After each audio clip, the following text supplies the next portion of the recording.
আমরা বংশগতি নিয়ে তো পড়াশোনা করছিলাম কিছুদিন। তো বংশগতির মধ্যে আজকের একটা পড়ার বিষয় হচ্ছে যে কোনো বাবা মায়ের যে সন্তান কখনো দেখা যাচ্ছে ছেলে হয়, কখনো মেয়ে হচ্ছে।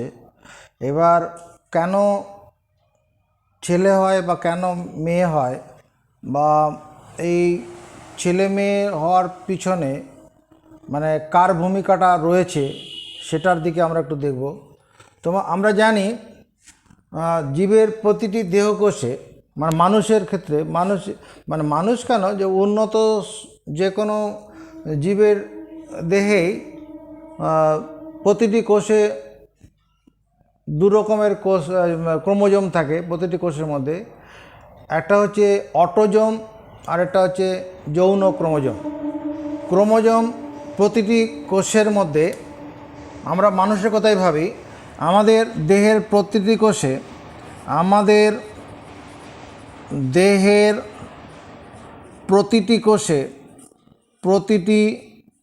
কোষে সেটা তোমার গিয়ে দেহকোষ হতে পারে, জনন মাতৃকোষ হতে পারে। আমাদের দেহের প্রতিটি কোষে মানে দেহকোষ হতে পারে, দেহকোষ হলেও সেটা হবে। আর জনন মাতৃকোষ সেখানেও তাই। জনন মাতৃকোষ বা দেহকোষ কি আছে, দু রকমের ক্রোমোজোম আছে, দুই প্রকার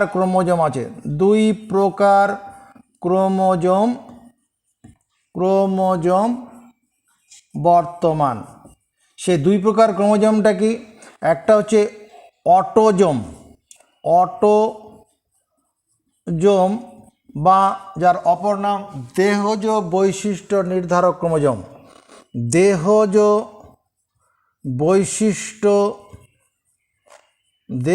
বৈশিষ্ট্য নির্ধারণকারী ক্রোমোজোম।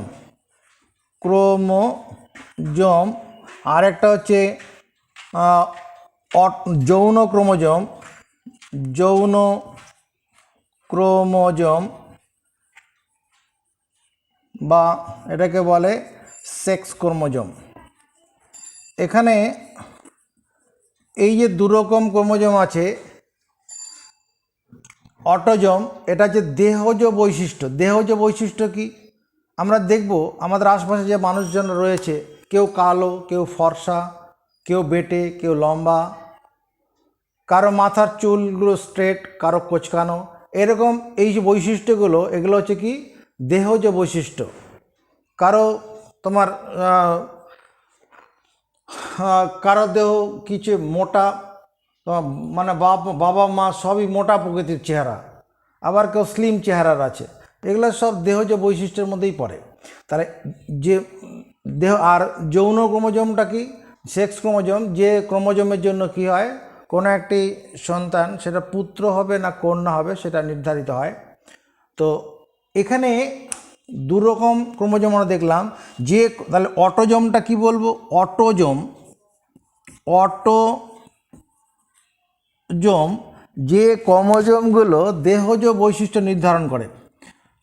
আর যে ক্রোমোজোমগুলি কি করে, আমাদের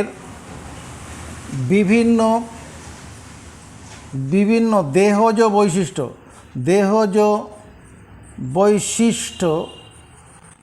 বিভিন্ন দেহজ বৈশিষ্ট্য বলতে কি, এই যে লম্বা, বেটে, কালো, ফর্সা ইত্যাদি আর কি, ইত্যাদি। তাহলে যে ক্রোমোজোমগুলি আমাদের বিভিন্ন দেহজ বৈশিষ্ট্য নির্ধারণ করে তাদের বলে অটোজোম।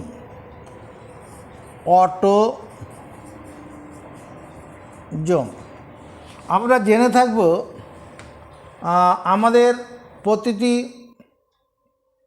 কোষের মধ্যে 46টি করে ক্রোমোজোম আছে, তার মধ্যে 44টি ক্রোমোজোম হচ্ছে অটোজোম, যেটা দেহজ বৈশিষ্ট্য নির্ধারণ করে। মানুষের প্রতিটি কোষে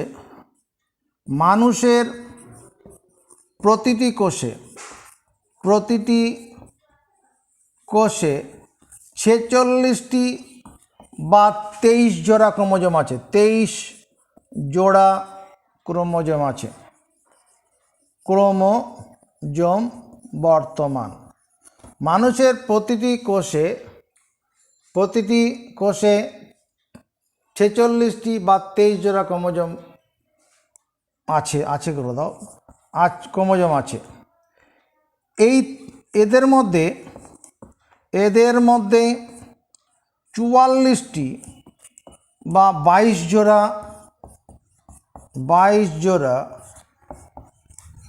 ক্রোমোজোম হলো অটোজোম। 22 জোড়া ক্রোমোজোম হচ্ছে অটোজোম। আর যে ক্রোমোজোমগুলো এইটুকুনি আমাদের আছে অটোজোম, এটাকে মানে আমরা 44A বলে হিসাব লিখে থাকি। 44A এটা হচ্ছে অটোজোম সংখ্যা।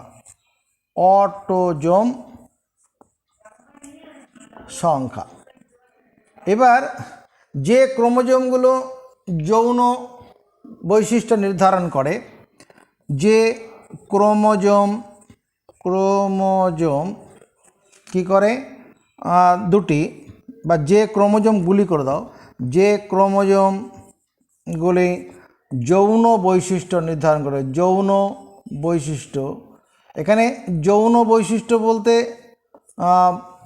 পুত্র বা কন্যা এরকম আর কি, ছেলে বা মেয়ে, পুং বা স্ত্রী, পুং এবং স্ত্রী এরকম বৈশিষ্ট্য নির্ধারণ করবে। যে ক্রোমোজোমগুলি যৌন বৈশিষ্ট্য নির্ধারণ করে তাদের বলে যৌন ক্রোমোজোম।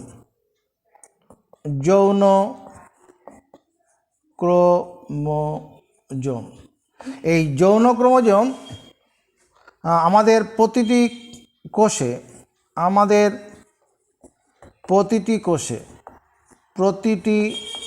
কোষে কি রয়েছে? এক জোড়া, মানে দুটি। আমাদের প্রতিটি কোষে দুটি বা এক জোড়া যৌন ক্রোমোজোম যৌন ক্রোমোজোম রয়েছে।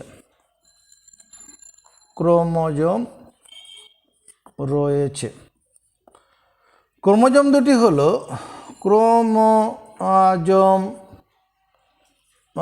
দুটি হলো এক্স অথবা XY। XY X ক্রোমোজোম দুটি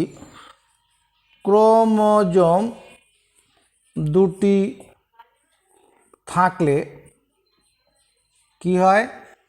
তোমার স্ত্রী বৈশিষ্ট্য যুক্ত হয়। আর যদি XY থাকে, XY ক্রোমোজোম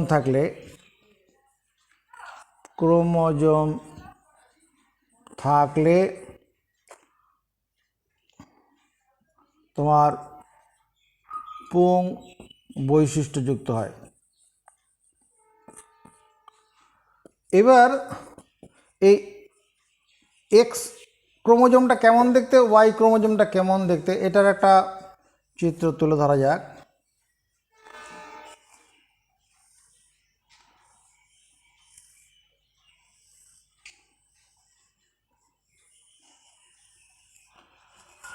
এটা হচ্ছে এক্স ক্রোমোজোমটা এরকম দেখতে হয়, এক্স ক্রোমোজোম।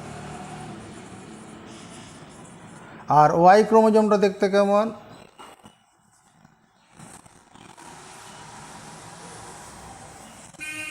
এটা হচ্ছে তোমার কি ওয়াই অক্ষরের মতো, ওটা ওয়াই ক্রোমোজোম।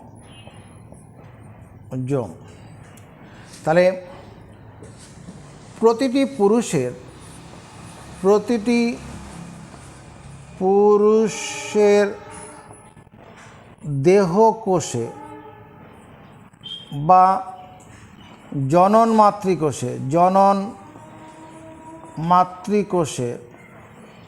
মাতৃকোষে ক্রোমোজোম বিন্যাস কীরকম হবে? 44A plus XY। প্রতিটি পুরুষের দেহকোষ এবং জনন মাতৃকোষের ক্রোমোজোম বিন্যাস এটা। আর প্রতিটি পুংগ্যামেটের ক্রোমোজোম বিন্যাস কী হবে? 22A প্লাস X এটা হতে পারে, অথবা 22A প্লাস Y, দু রকমের হবে, 22A plus X, 22A plus Y। কারণ মিওসিসের ফলে তোমরা এটা জেনে থাকবে ক্রোমোজোম অর্ধসংখ্যকভাবে বিভক্ত হয়ে যায়, সেই জন্য এটা হয়। আর প্রতিটি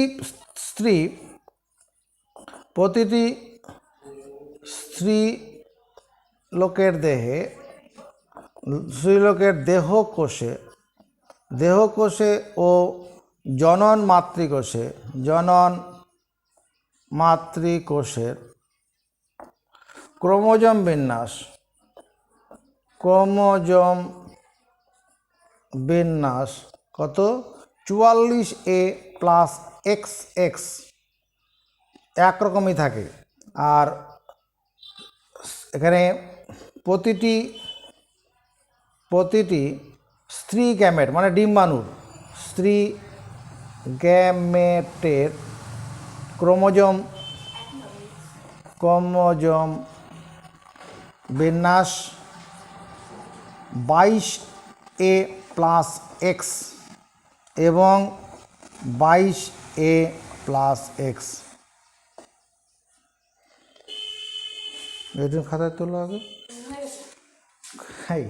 আমার থেকে আগে, ঠিক আছে।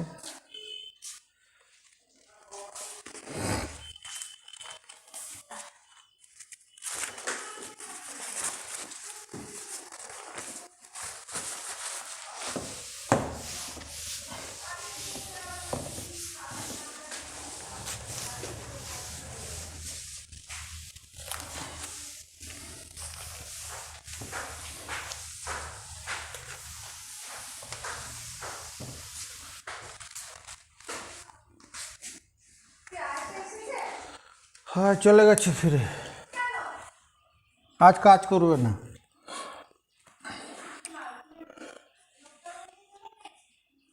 দেখাও যে পুত্র বা কন্যা সন্তানের ক্ষেত্রে পিতার ভূমিকায় প্রধান।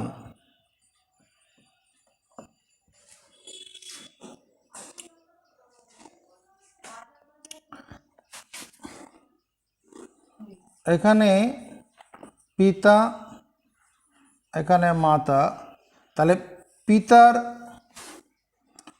জনন মাতৃকোষের ক্রোমোজোম বিন্যাস, জনন মাতৃকোষের chromosome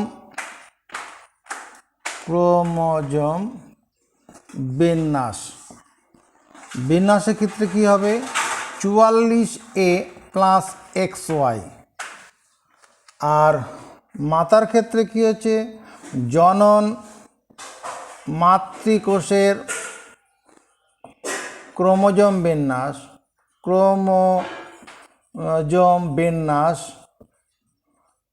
44a plus x x. এবার যখন গ্যামেট তৈরি হয়, গ্যামেট তোমার যখন গ্যামেট হবে, মিওসিস প্রক্রিয়া যখন গ্যামেট তৈরি হয় তখন কি হয়, 22a প্লাস এক্স এই একটা গ্যামেট তৈরি হয়, আর 22a প্লাস ওয়াই আরেকটা গ্যামেট তৈরি হয়। কিন্তু যখন স্ত্রী জনন মাতৃকোষ থেকে যখন গ্যামেট স্ত্রী গ্যামেট তৈরি হয়, গ্যামেট যেটাকে আমরা ডিম্বাণু বলে চিনব, আর এখানে পুং গ্যামেট, তাহলে এখানে গ্যামেট যখন তৈরি তখন কত, 22a plus x 22a plus x হবে। এবার যখন পিতার 22a প্লাস এক্সের সঙ্গে মায়ের ক্ষেত্রে, মাতার ক্ষেত্রে সবসময় 22a প্লাস এক্সই হচ্ছে, তাহলে এটার সঙ্গে যখন এটা মিলিত হবে তখন 44a প্লাস এক্স এক্স, তার মানে এটা হয়ে যাবে কন্যা সন্তান। আবার যখন এটার সঙ্গে এটার মিলন হবে, ওই একই জিনিস হবে 44a প্লাস এক্স এক্স, এটাও কন্যা হবে। এটার সঙ্গে যদি এটার মিলন হয় তাহলে 44a প্লাস এক্স ওয়াই, তখন হয়ে যাবে পুত্র সন্তান। এটার সঙ্গে যদি এটা হয় 44a প্লাস এক্স ওয়াই, পুত্র সন্তান। এখানে কি ঘটনাটা ঘটছে, মায়ের সবসময় এক্স ক্রোমোজোম আসছে, আর বাবার যদি এক্স ক্রোমোজোম আসে তখন সেটা কন্যাই হবে, কিন্তু যদি বাবার ওয়াই ক্রোমোজোম আসে তবে সেখানে পুত্র হবে। অর্থাৎ পুত্র হবে কি হবে না সেটা নির্ভর করছে বাবার থেকে ওয়াই ক্রোমোজোমটা আসছে কিনা। যেহেতু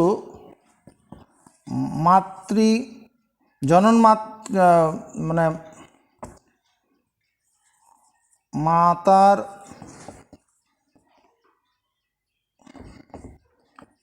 জনন মাতৃকোষে কেবলমাত্র কি হয়, কেবলমাত্র মানে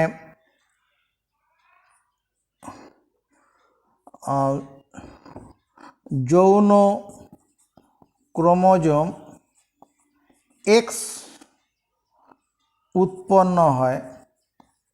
উৎপন্ন হয় এবং পিতার ক্ষেত্রে এক্স অথবা ওয়াই, এক্স এবং ওয়াই এর যে কোনো এক্স এবং ওয়াই, যে কোনো না, এক্স এবং ওয়াই কেবলমাত্র এক্স ক্রোমোজোম, আর এক্স ওয়াই দুই প্রকার ক্রোমোজোম উৎপন্ন হয়, দুই প্রকার যৌন ক্রোমোজোম উৎপন্ন হয়, যৌন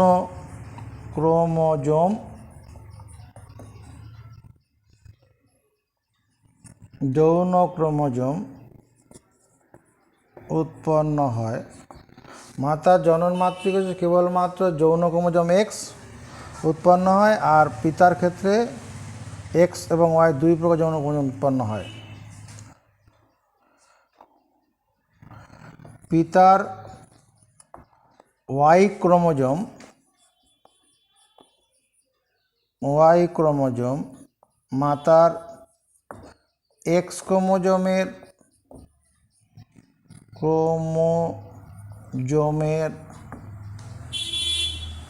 সঙ্গে মিলিত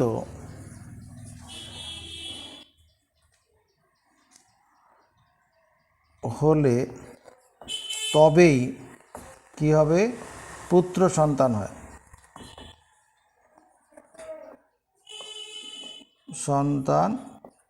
হয়। অতএব পুত্র ও কন্যা হওয়ার জন্য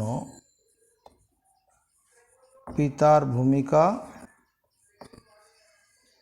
প্রধান।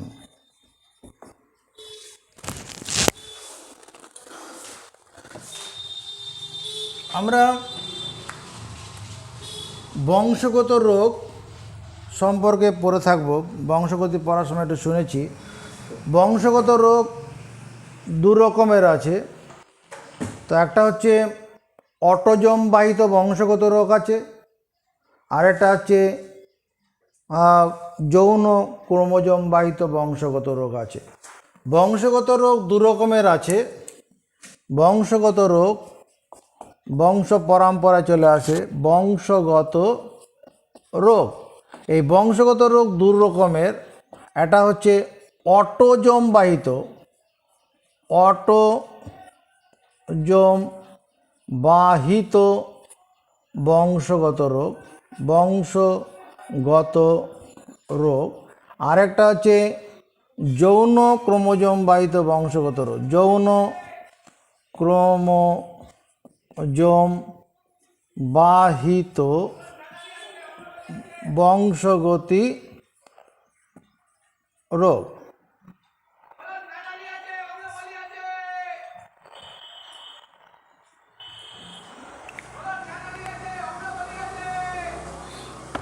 ওই দাঁড়াবে। আচ্ছা, বংশগত রোগ হচ্ছে, আরে না, হ্যাঁ বাংলাদেশে এটা করেছে। বংশগত রোগ দু রকমের আছে, অটোজম বাহিত বংশগত রোগ, যৌন ক্রোমোজোম বাহিত বংশগত রোগ। এই অটোজম বাহিত যে বংশগত রোগ এটা দু রকমের আছে। অটোজম বাহিত বংশগত রোগ এটা দু রকম। একটা হচ্ছে থ্যালাসেমিয়া, থ্যালাসেমিয়া। আরেকটা হচ্ছে অ্যালবিনিজম, অ্যালবিনিজম, অ্যালবিনিজম, অ্যালবিনিজম, নিজম, অ্যালবিনিজম। এই থ্যালাসেমিয়া দু রকমের আছে অবশ্য। Thalassemia alpha thalassemia, beta thalassemia. Thalassemia দু রকমের হয়। একটা হচ্ছে আলফা থ্যালাসেমিয়া, আরেকটা হচ্ছে বিটা থ্যালাসেমিয়া, বিটা থ্যালাসেমিয়া। আর যৌন ক্রোমোজোম বাহিত রোগ এটা দু রকমের আছে, মানে এক্স ক্রোমোজোম বাহিত রোগ। এটা যৌন ক্রোমোজোম বাহিত বা এক্স ক্রোমোজোম বাহিত। এক্স ক্রোমোজোম মানে যৌন ক্রোমোজোম, এক্স ক্রোমোজোম বাহিত রোগ, ক্রোমোজোম বাহিত রোগ। এটা দু রকমের আছে। একটা হচ্ছে বর্ণান্ধতা, বর্ণান্ধতা মানে রং চিনতে না পারা। আর একটা হচ্ছে হিমোফিলিয়া, হিমোফিলিয়া।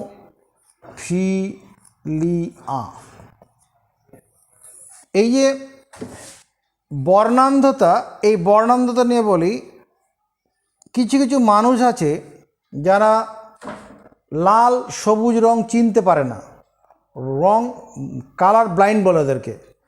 এমনি অনেক কিছু দেখতে পায় কিন্তু রং বুঝতে পারে না, কোনটা কালো কোনটা সবুজ বা হলুদ বুঝতে পারে না ঠিকমতো। তাহলে রং চিনতে না পারার রোগটাকে বলে বর্ণান্ধতা। বর্ণান্ধতা মানে বর্ণ চিনতে না পারার রোগটাকে বর্ণান্ধতা বলে। এই বর্ণান্ধতা দু রকমের আছে। একটা হচ্ছে তোমার প্রোটোনোপিয়া, প্রোটোনোপিয়া।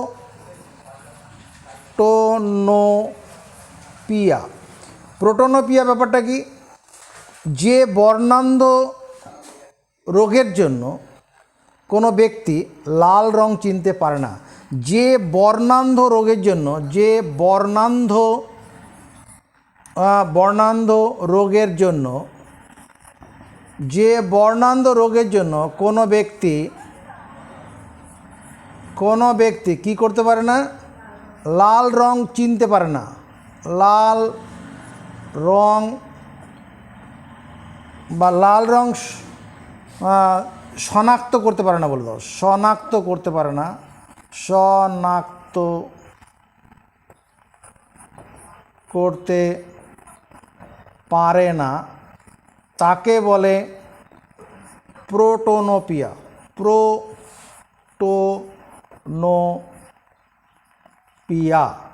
এবার যে ব্যক্তিটির প্রোটোনোপিয়া হয় সেই ব্যক্তিটিকে বলে প্রোটোনপ। আর ব্যক্তিটিকে বলে যে ব্যক্তির প্রোটোনোপিয়া রোগটি হয়, প্রোটোনোপিয়া রোগটি হয় তাকে বলে, মানে সেই ব্যক্তিটিকে বলে প্রোটোনপ। প্রোটোনপ। ঠিক লিখলাম তো? দেখে নিই, দেখতে দোষ নেই।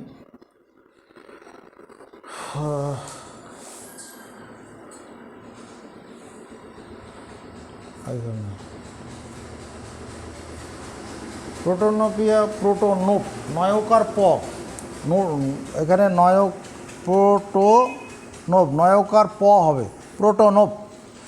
আচ্ছা, এবার যে ব্যক্তি কি করতে পারে না, এখানে লাল রং হলো তো, যে রং সবুজ রং চিনতে পারে না তাকে বলে ডিউটেরোনোপিয়া। যে সবুজ রং চিনতে পারে না, একই রকমভাবে লিখবে, তাকে বলে ডয়হস্যি উটের হস্যু, ডিউটেরানোপিয়া। ডিউটেরানোপিয়া। যে সবুজ রং চিনতে পারে না, সবুজ, দায়িত্ব নিয়ে লিখে নেবে, যে সবুজ, যে রোগের কারণে বা যে বর্ণান্ধ রোগের কারণে সবুজ রং চিনতে পারা যায় না তাকে বলে ডিউটেরানোপিয়া। আর ওই ব্যক্তিটিকে, যার ডিউটেরানোপিয়া রোগটি হয়, সেই ব্যক্তিটিকে বলে ডিউটেরানোপ।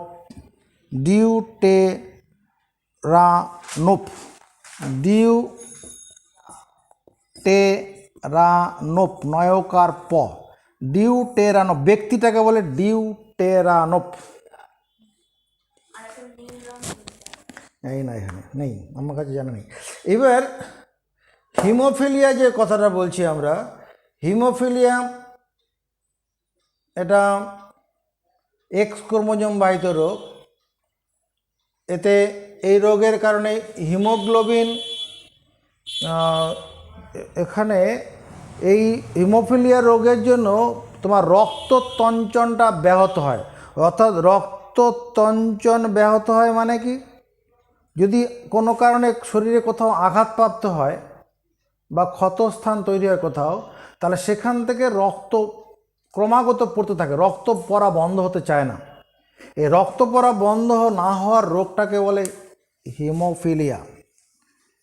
রক্ত পড়া বন্ধ না, এমনিতে সাধারণভাবে আমাদের যদি কোনো কারণে আঘাতপ্রাপ্ত হয় শরীরে কোথাও এবং রক্তক্ষরণ শুরু হয়, সেই রক্তক্ষরণ দীর্ঘস্থায়ী হয় না। মানে রক্ততঞ্চনের কারণে, রক্ততঞ্চিত হওয়ার কারণে তোমার, অর্থাৎ আঘাতপ্রাপ্ত স্থানে রক্ত জমাট বেঁধে যায়। কিভাবে মানে সেটা রক্ততঞ্চনের কিভাবে ঘটে সেটা পড়ালে তখন বোঝা যাবে। যে রক্ততঞ্চন মানে যেখানে আঘাতপ্রাপ্ত স্থানে রক্ত জমাট বেঁধে যায়, জমাট বেঁধে যায় মানে ওই আঘাতপ্রাপ্ত স্থানে রক্তগুলো মানে দলার মতো হয়ে যাবে, পরে রক্তনালীর দিয়ে রক্ত পড়ার মুখটা বন্ধ হয়ে যায়। তো ওই রোগ, ওটাকে বলে তোমার রক্ততঞ্চন। যে প্রক্রিয়ায় আঘাতপ্রাপ্ত স্থানে রক্তক্ষরণ বন্ধ হয় তাকে রক্ততঞ্চন বলে। এই হিমোফিলিয়া রোগটি হলে পরে রক্ততঞ্চন হয় না, রক্ততঞ্চনে ব্যাঘাত সৃষ্টি হয়। এবার আমরা এটা পড়ব। এবার কথা হচ্ছে, আমাদের অনেকেই এখন কোনো নতুন আত্মীয়তা সম্পর্কে আবদ্ধ হওয়ার আগে থ্যালাসেমিয়ার টেস্ট করে, বা মানে জেনেটিক কাউন্সিলিং করিয়ে থাকে। জেনেটিক কাউন্সিলিং মানে কোনো ছেলে মেয়ের মধ্যে বিয়ে দেওয়ার আগে তাদের মধ্যে একটা জেনেটিক কাউন্সেলিং করানো হয়। জেনেটিক কাউন্সেলিং আর কিছুই নয়, যে কাউন্সেলিংয়ের মধ্য দিয়ে কী হবে, মানে যে যে দুজনের মধ্যে বিবাহ বন্ধন আবদ্ধ হতে যাচ্ছে তাদের মধ্যে তোমার থ্যালাসেমিয়া রোগে বাহক কিনা তারা, যদি দুজনেই থ্যালাসেমিয়ার বাহক হয়, একজন বাহক হলে অসুবিধা নেই, কিন্তু দুজনে যদি থ্যালাসেমিয়ার বাহক হয় তাহলে তাদের যে সন্তান হবে সেই সন্তান থ্যালাসেমিয়া আক্রান্ত হতে পারে, হবেই, নট গ্যারেন্টেড, হতে পারে। এবং সেটা বিজ্ঞানসম্মত ব্যাখ্যা রয়েছে আমাদের, যাতে কোনো নতুন দম্পতির যাতে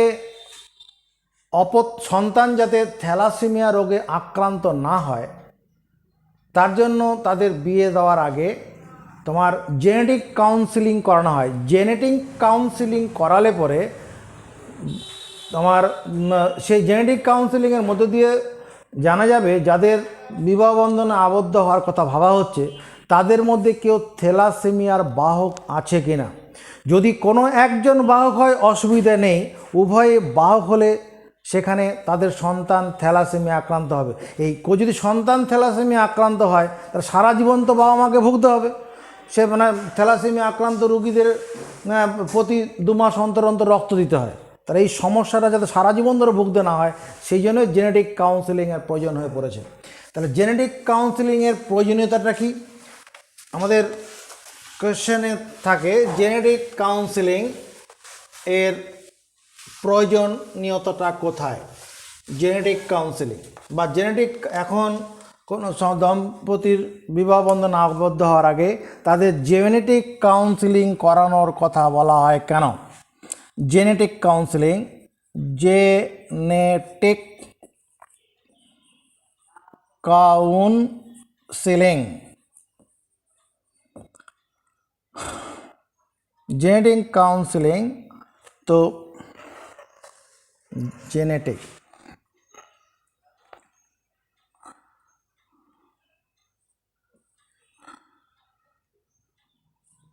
যে দুজন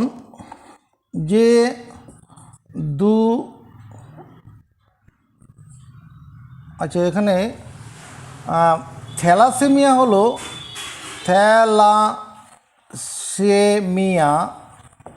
হলো বংশগত অটোজোম বাহিত বংশগত রোগ। অটোজোম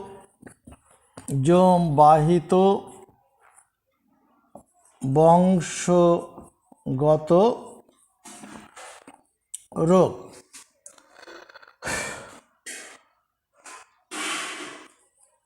দুজন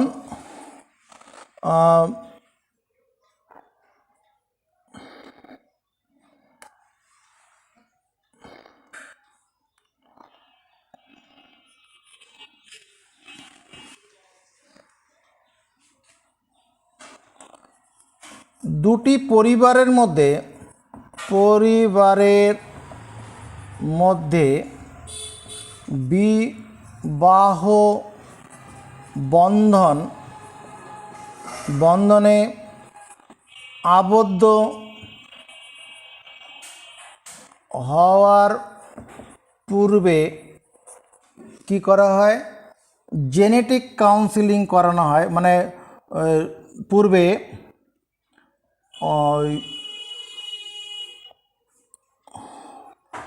হবু বর ও কি বলবো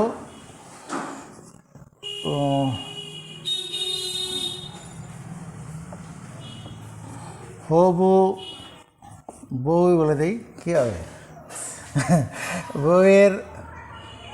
বউয়ের কী করা হয়, জেনেটিক কাউন্সেলিং,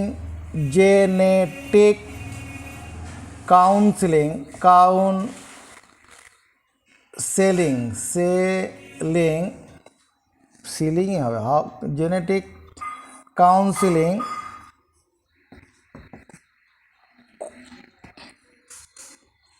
করাতে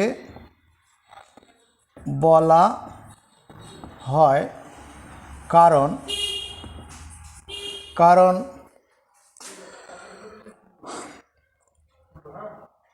দুজনের দুজনের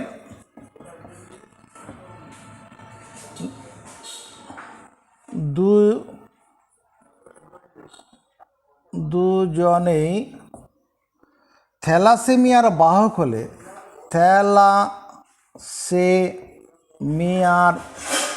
বাহক হলে কি হবে? তাদের সন্তান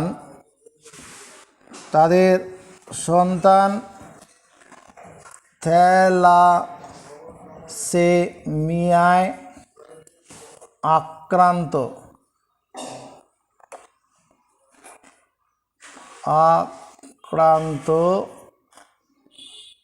হওয়ার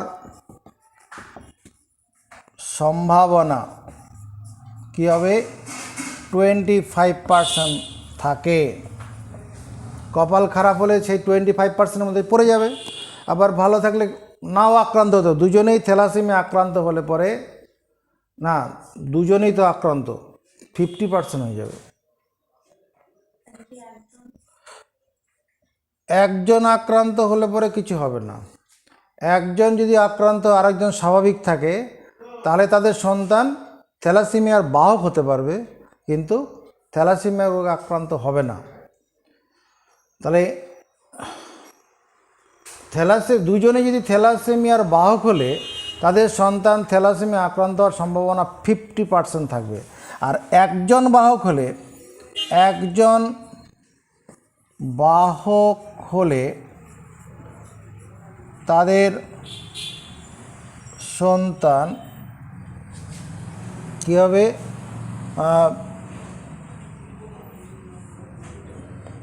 একজন যদি বাহক হয়,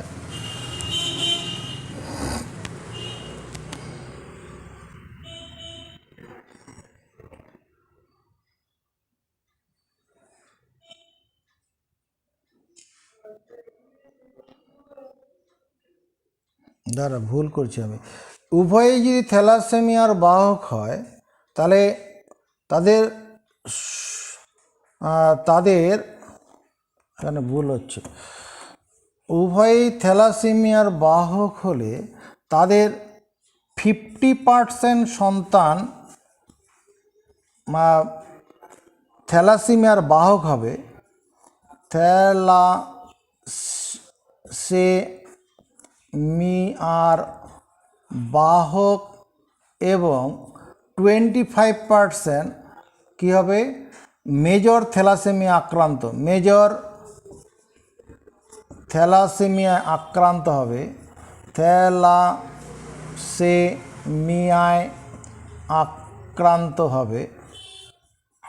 আক্রান্ত হবে এবং 25% কী হবে? সুস্থ হবে, স্বাভাবিক হবে, দুজনে যদি হয়। আর যদি একজন বাহক থাকে, একজন স্বাভাবিক ও একজন বাহক হলে কি হবে? তোমার 50%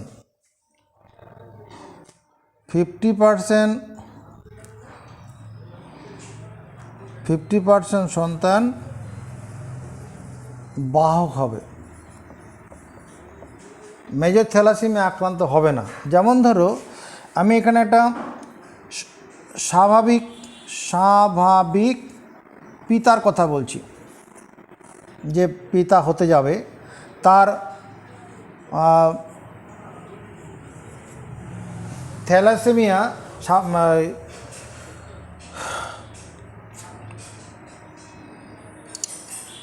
এখানে হিমোগ্লোবিনের গঠনের জন্য এটা হয়ে থাকে। হিমোগ্লোবিন গঠনগত ত্রুটির কারণে, হিমোগ্লোবিনের গঠনগত ত্রুটির কারণে এই থ্যালাসেমিয়া রোগটা হয়। তো স্বাভাবিক পুরুষ পিতা যদি স্বাভাবিক থাকে, তার যে হিমোগ্লোবিনের যে জিনটা রয়েছে, হিমোগ্লোবিনের তোমার থ্যালাসেমিয়া রোগের যে জিনটা রয়েছে, সেটা যদি ক্যাপিটাল আর হয়, আর বাহক মাতা তার জিনটা কি ক্যাপিটাল আর স্মল আর।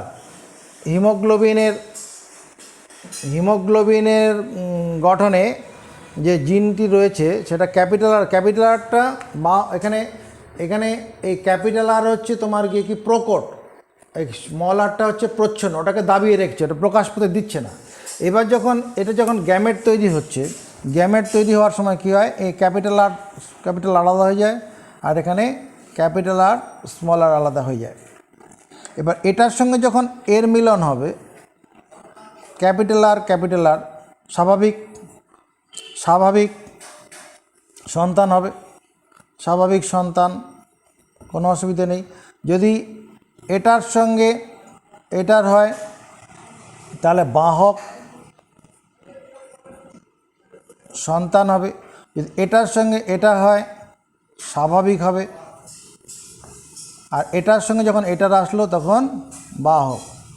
তাহলে কি হচ্ছে, বাহক সন্তান। এখানে যদি 4টি সন্তান হয় দম্পতির, তো এমনি তো হয় না, মানুষের ক্ষেত্রে একবারে একটাই হয়।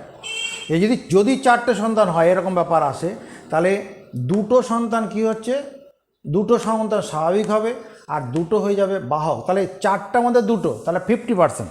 4টায় 2টো মানে 50% সন্তান হয়ে যাবে থ্যালাসেমিয়ার বাহক। কিন্তু যদি দুজনেই থ্যালাসেমিয়া আক্রান্ত ব্যাপার থাকে, বাবা মা দুজনেই থ্যালাসেমিয়ার বাহক যদি হয়, এখানে পিতা ক্যাপিটাল আর স্মল আর রয়েছে, মাতার ক্ষেত্রেও কি রয়েছে, ক্যাপিটাল আর স্মল আর রয়েছে।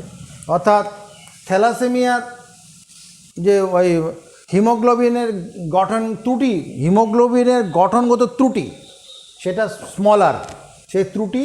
আর এখানে ক্যাপিটাল আর মানে ত্রুটি নেই, হিমোগ্লোবিনটা স্বাভাবিক আছে। তাহলে এখানে এর যখন গ্যামেটের ক্ষেত্রে কী হবে, ক্যাপিটাল আর স্মল আর হবে, এর ক্ষেত্রে কী হবে, ক্যাপিটাল আর স্মল আর হবে। এবার এর সঙ্গে যখন এর মিলিত হলো ক্যাপিটাল আর, আর এটা তো স্বাভাবিক সন্তান, স্বাভাবিক, কোনো সমস্যা নেই, কিন্তু গ্যারেন্টি কে দেবে। এবার এটার সঙ্গে যখন এটা মিলিত হবে তখন ক্যাপিটাল আর স্মল আর, এটা বাহক হয়ে যাবে। যখন এটার সঙ্গে এটার মিলন হবে তখন ক্যাপিটাল আর স্মল আর, এটা বাহক হবে। যখন এটার সঙ্গে এটার মিলন করবে স্মল আর, এটা মানে এক মেজর আক্রান্ত, সারা জীবন ভুগতে হবে, মেজর থ্যালাসেমিয়া আক্রান্ত, মেজর থ্যালাসেমিয়া।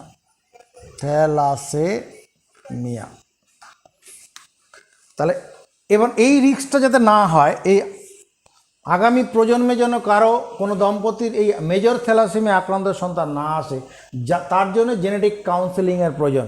যদি কি হয়, যতই তাদের মধ্যে মানে প্রেম করে হোক বা এমনি নেগোসিয়েশন করেই হোক, প্রেম করে হলেও তাহলে মানে তাদের মধ্যে বন্ধুত্ব থাকুক, কিন্তু বিবাহ বন্ধন আবদ্ধ হওয়া যাবে না, কারণ সারা জীবন নাহলে ভুগতে হবে। এই থ্যালাসেমিয়া রোগে আক্রান্ত সন্তান হয়ে যেতে পারে।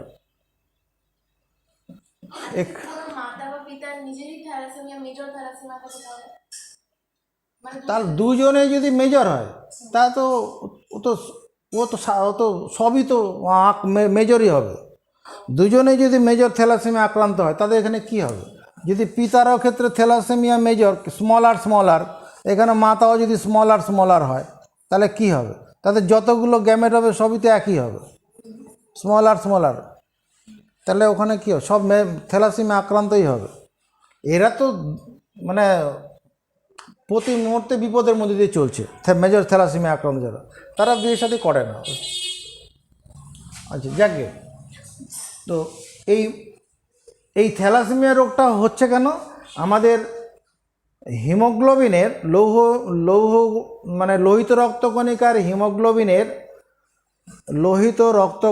যে হিমোগ্লোবিন আছে, হিমোগ্লোবিনের গ্লোবিন নামক যে প্রোটিনটা আছে, ওটা 4টি শৃঙ্খল দ্বারা আবদ্ধ থাকে, পলিপেপটাইড শৃঙ্খল দ্বারা আবদ্ধ থাকে। 2টি আলফা শৃঙ্খল, 2টো বিটা শৃঙ্খল। ওই আলফা শৃঙ্খল বিটা শৃঙ্খলগুলোর মধ্যে ডিস্টার্ব হলে পরেই তোমার এই থ্যালাসেমিয়া রোগটা হয়ে যায়। আমাদের যে হিমোগ্লোবিন আছে, গ্লোবিন প্রোটিনের মধ্যে আলফা শৃঙ্খল, বিটা শৃঙ্খল বলে দুটো শৃঙ্খল রয়েছে। ওই শৃঙ্খলটা যদি শৃঙ্খলের গঠনে যদি ত্রুটি দেখা যায়, সেই শৃঙ্খলের গঠনের ত্রুটির কারণেই এই থ্যালাসেমিয়া রোগটা হয়।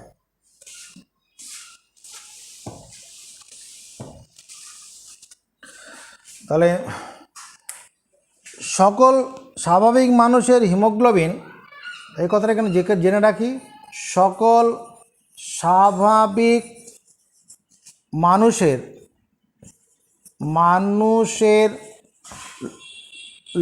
আরবিসির লোহিত রক্তকণিকার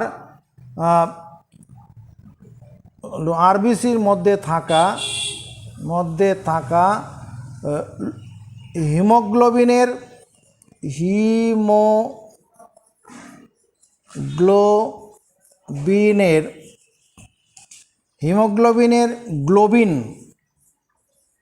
গ্লোবিন নামক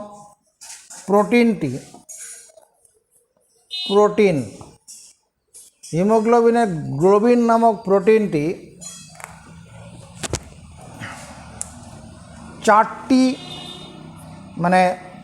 চারটি পেপটাইড শৃঙ্খল, চারটি বলতে এখানে দুটি আলফা শৃঙ্খল, এরকমভাবে লিখি, আলফা শৃঙ্খল ও দুটি বিটা শৃঙ্খল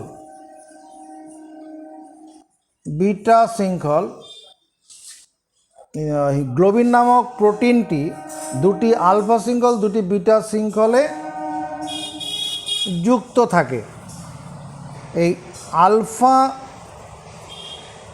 শৃঙ্খল ও বিটা শৃঙ্খলের ত্রুটির কারণে কি হয়, মানে আরবিসি তোমার লোহিত রক্তকণিকা 50 থেকে 60 দিনের মধ্যে কি হয়ে যায়, নষ্ট হয়ে যায়, যার ফলে যদি আরবিসি লোহিত রক্তকণিকা নষ্ট হয়ে গেলে কি হয়, এমনিতে লোহিত রক্তকণিকা 120 দিন বাঁচে, 120 দিন ওর কার্যকারিতা থাকে। তাহলে নষ্ট হয়ে গেলে পরে রক্ত দিতে হবে। এই জন্য থ্যালাসেমিয়া আক্রান্ত রোগীকে প্রতি 2 মাস অন্তর অন্তর রক্ত দিতেই হয়। এই কারণে কি হয়, থ্যালাসেমিয়া আক্রান্ত রোগীকে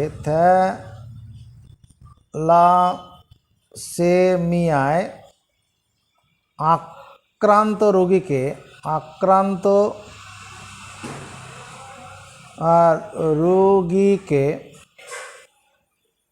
কি করতে হয়, 2 মাস অন্তর রক্ত দিতে হয়।